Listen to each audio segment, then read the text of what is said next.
আসসালামু আলাইকুম আমার ভাই বোনেরা, কেমন আছেন আপনারা সবাই? আমি তো আলহামদুলিল্লাহ ভালো আছি। তো আজকে একটা নতুন কারি নিয়ে আসছি। নতুন না, নতুন ডাটা পটের মধ্যে রুইয়েছিলাম। বিসমিল্লাহ। পটের মধ্যে রুইয়েছিলাম ডাটা শাক। তো আমি বৌমা বলছে শুটকি দিয়ে ভুনা করে খাবে। তা আমাকে বলছে আপনি রেঁধে ফেলেন। তো আমি এটা ভুনা ভুনা করবো, তো এর জন্য একটু তেল বেশি দিচ্ছি। আমি এই চুরি শুটকি দিয়ে, কাঁঠাল বিচি দিয়ে আর ডাঁটা শাক ভুনা করব। তো দেখুন আপনারা আমি কিভাবে বসাই। আই হোপ আপনাদের ভালো লাগবে। আমি এক এক করে সব কিছু আপনাদেরকে দেখাবো কিভাবে আমি বসাই। বিসমিল্লাহ। একটা শুকনা মরিচ দিচ্ছি, একটু জিরার মধ্যে ফোড়ন দিব। এই যে অল্প একটু জিরা ফোড়ন দিয়েছি, আর বেশ করে রসুন দিব।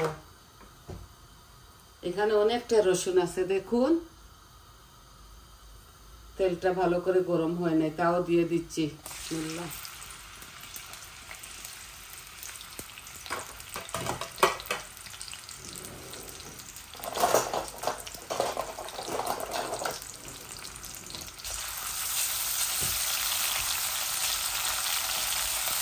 এটা ভুনা করব আমি। এই দেখুন কাঁঠালের বিচি, এখানে 2 রকমের অনিয়ন কেটেছি।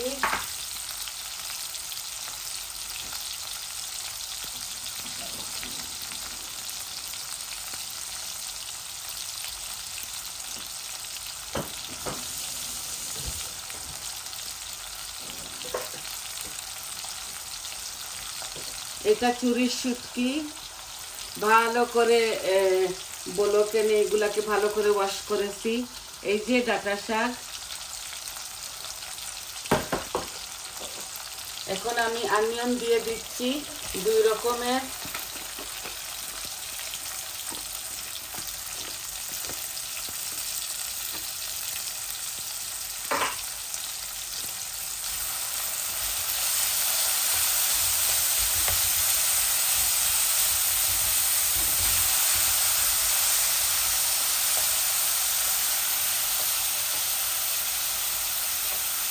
আর লবণ আমি বেশি দেব না, আমি 1/2 চামচ দেব, একটু হয়ে যাবে। এই যে 1/2 চামচ দিচ্ছি, লাগলে পরে দেওয়া যাবে, বেশি হলে তো খাওয়া যায় না।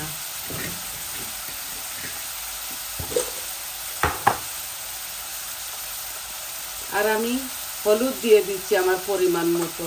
হলুদ দিলে চট জলদি অনিয়নটা টেনে যাবে।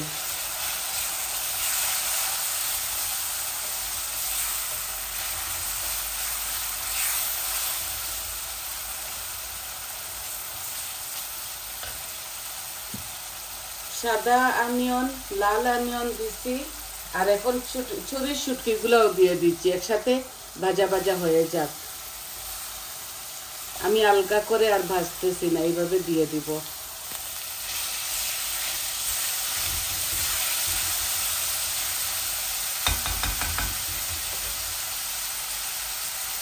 এখানে অনেকটা শুটকি আছে।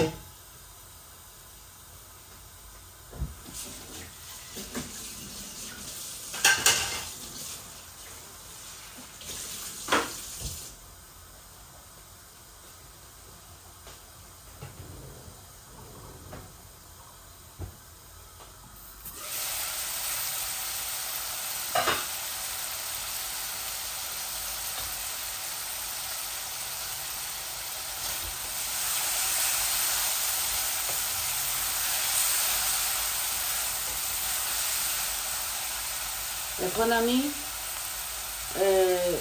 মরিচ মশলাগুলা দিয়ে দেই। 1 চামচ মরিচ দিচ্ছি, 1 চামচ কারি পাউডার দিলাম, আর এই ধনিয়া দিচ্ছি পরিমাণ মতো।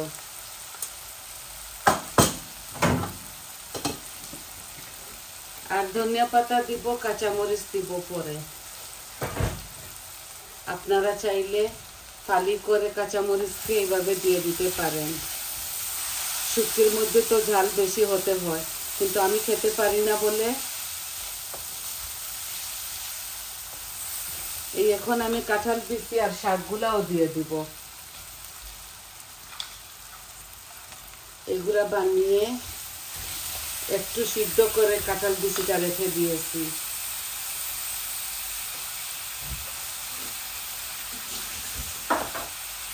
এগুলা ফ্রোজন করা কাঁঠাল বিচি। এখন আমি শাকগুলাও দিয়ে দিচ্ছি। দেখুন,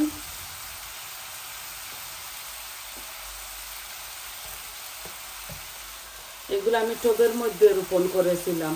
জানি না এবার মাটির মধ্যে ডাটা হচ্ছে না। আমি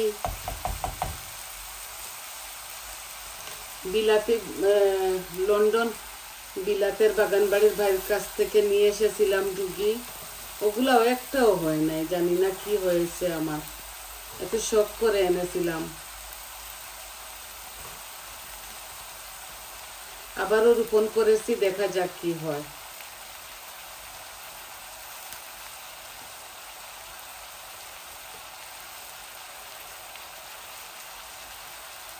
সব কিছু এই দেশে কিনতে পাওয়া যায়, ডাটা বলেন, যে কোনো তরকারি, শুটকি, অনেক কিছু, সব কিছু মিলে। কিন্তু নিজের কাছে রোপণ করলে যেই স্বাদ, ওই স্বাদটা পাওয়া যায় না।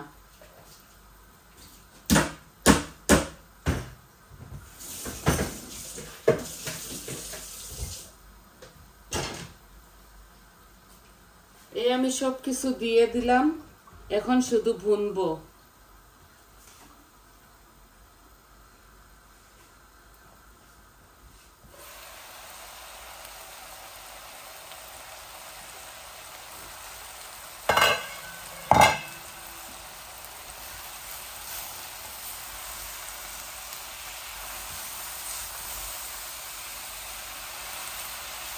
একটু হয়ে যাবে।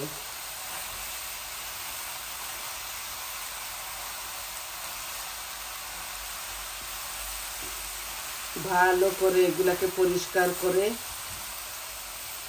বেছেছি আমার বৌমাকে নিয়ে। একটাও পোকামাকড় মিলে না এটার মধ্যে, ক্লিন, কিন্তু বড় হচ্ছিল না।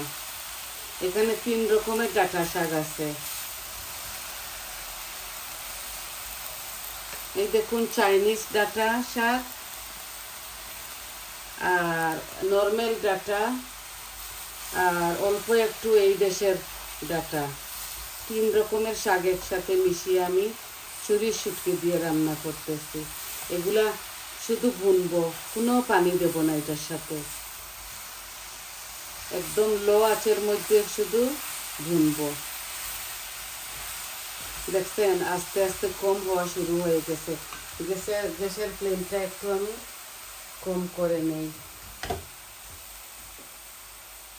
এই মিডিয়ামে থাক।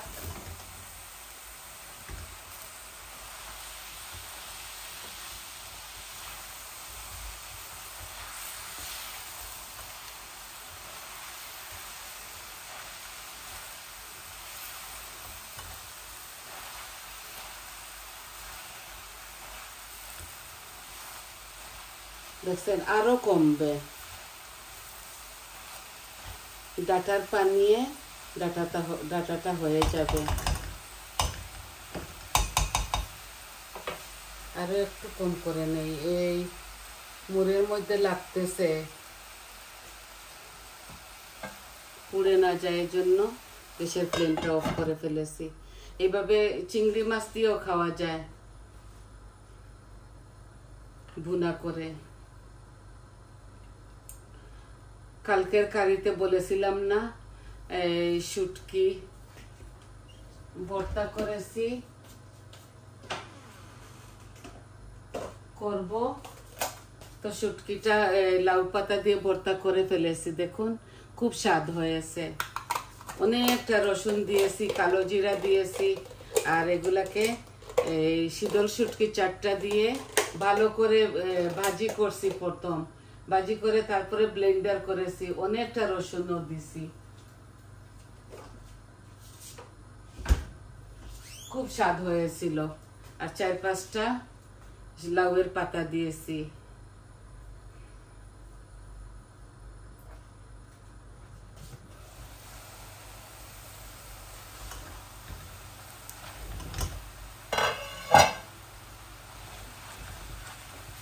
এখন জালটা কমিয়ে দেওয়া, নেই তো এদিকে লেগে গিয়েছিল ফানের মধ্যে। এটা অনেকটা গাঢ় ফান, তারপরেও এইভাবে হয়ে যাবে।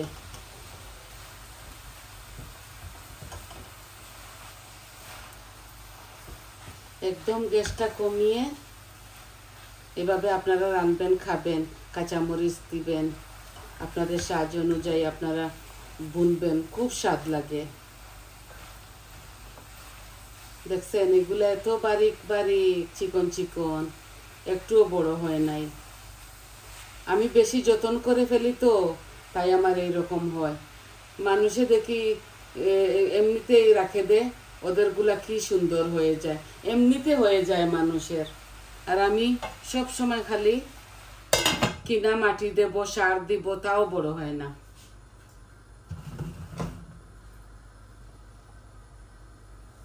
আমার লাউ ধরেছে 2টা, একটা গোল লাউ আর একটা লম্বা ইটালিয়ান লাউ।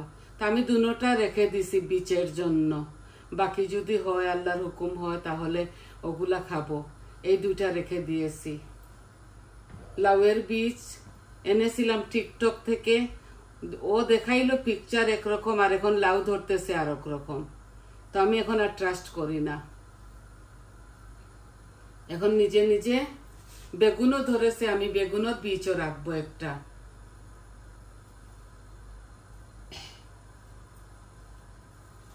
অনেক কষ্ট করেছি এবার, সবকিছু কিনে বীজ এনে, কিচ্ছু হচ্ছে না। এখন শিমের ফুল আসছে, 2-3টা শিমও আসছে, শিমেরও বীজ রাখবো আমি। সবকিছু আমি কিনে নিয়ে আসি। এখন আমি আমার নিজে নিজে বীজ রাখবো, হাইব্রিড হয়ে যাবে। তো দেখবো ইনশাল্লাহ। নাগামরিচও 1-2টা হইতেছে, কাঁচামরিচও হইতেছে। বার্মিংহামে ঠান্ডা তো থাকে 12 মাস, এই কয়েকদিন থেকে একটু গরম পড়তেছে, 2-3 দিন থেকে। দেখা যাক কি হয়। আমরা লন্ডনে বার্মিংহামে থাকি, এর জন্য আমাদের এখানে কিছু কিছু জিনিস হয় না। পালং শাক অনেকটা হয়েছে, বাতু শাক হয়েছে, লাই শাক হয়েছে, আলু শাক হয়েছে। এখন শুধু বেগুন, নাগামরিচ, কাঁচামরিচ আর লাউ হচ্ছে। 2টা লাউ কিছুটা বড় হয়ে গেছে, তো আমি এগুলা রেখে দিছি বীজের জন্য। বেগুনও এইবার, নাগামরিচও রাখবো, কাঁচামরিচও বীজের জন্য। আর কিনবো না কিচ্ছু বলেছি, আমি সিদ্ধান্ত নিয়েছি আর পয়সা ওয়েস্ট করব না, আপনাতেই হাইব্রিড রেখে দেব, নিজের গাছের সবকিছু যা হবে তা।